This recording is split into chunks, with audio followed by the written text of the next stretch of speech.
I only speak very layman, basic Urdu. I think that the Urdu is like Persian is very complex. So if you look at the literature, if you look at the poetry, I would probably not understand half of the words or the meaning of it because it's so complex, and there might be some words that may have kind of got lost in how Urdu was actually kind of used, and it is influenced by Persian Okay. because of the regions being so close to each other. And most of the poets and the writers travel to Iran, and they've lived there. So I mean, I think that the languages are quite similar.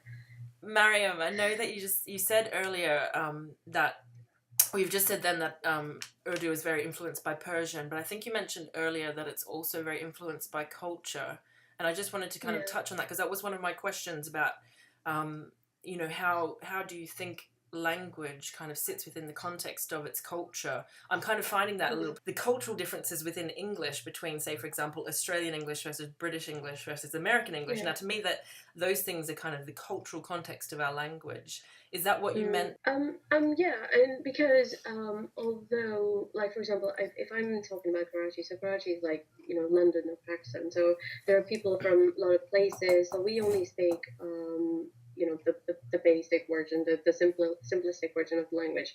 But if you go up north, you know, there are different regions where a more sophisticated version of the language is spoken compared to where I come from. So and also I think that the kind of terminologies you use to describe certain things and certain events is quite different, quite complex. So it varies.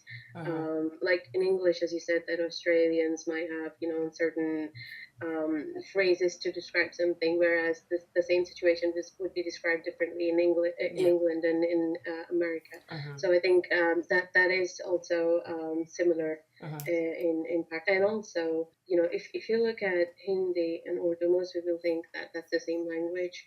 But I think that's a classic example because in India, obviously, there are cultural similarities, but there are differences as well. There are religious differences, and people speak different languages in India as well. So whereas the languages are quite similar, it is as the countries have grown apart and the cultural differences have grown apart.